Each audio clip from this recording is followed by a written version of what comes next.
Hi welcome to my channel. ఈరోజు ఈ వీడియోలో ఆరోగ్యానికి ఎంతో మేలు చేసే తెలగపిండి కూర ఏ విధంగా ప్రిపేర్ చేయాలో మీతో షేర్ చేసుకోవాలనుకుంటున్నా. ముందుగా ఒక కడాయి తీసుకొని అందులో 1 టేబుల్ స్పూన్ ఆయిల్ వేసుకొని, అర టీ స్పూన్ జీలకర్ర, అలాగే 10 వెల్లుల్లి రెబ్బలు, 2 పచ్చిమిర్చి, 2 ఎండుమిర్చి వేసుకోవాలి. ఈ కర్రీ టేస్ట్ కన్నా దీని నుంచి వచ్చే హెల్త్ బెనిఫిట్స్ అయితే చాలా ఉన్నాయి. పాతకాలంలో ఈ కర్రీని, ఈ తెలగపిండి కూరని దగ్గరగా తినేవాళ్ళు. ఇవి కొంచెం ఫ్రై అయిన తర్వాత ఇందులో ఒక అరకప్పు వరకు ఉల్లికాడలను వేసుకోవాలి.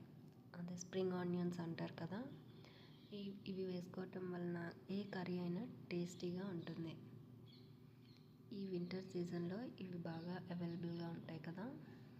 సో ఇప్పుడు ఇందులో చిటికెడు పసుపు కూడా యాడ్ చేసుకొని కొంచెం సేపు కలుపుకోవాలి. మనకి ఈ తెలగపిండి కర్రీని చేసుకోవడానికి 2 నిమిషాలలో ఈ కర్రీ అనేది ప్రిపేర్ అయిపోతుంది. సో ఈజీగా మనం ఈ కర్రీని ప్రిపేర్ చేసుకోవచ్చు. ఇవి బాగా వేగిన తర్వాత ఇందులో మనం వాటర్ అనేది యాడ్ చేసుకోవచ్చు. మనం ఏ గ్లాస్తో ఇది తెలగపిండిని తీసుకుంటామో అదే గ్లాస్తో వాటర్ అనేది యాడ్ చేసుకుంటే సరిపోతుంది.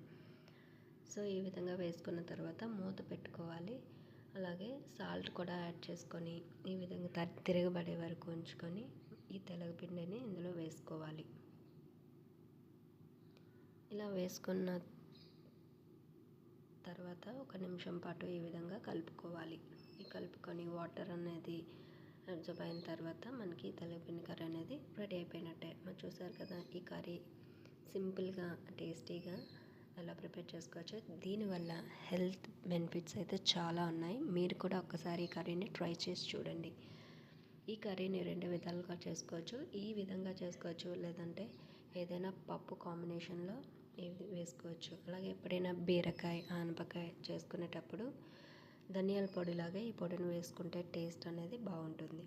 సో మీరు కూడా ఒకసారి ట్రై చేయండి. అలాగే మీ ఫ్యామిలీ ఫ్రెండ్స్కి కూడా షేర్ చేయండి.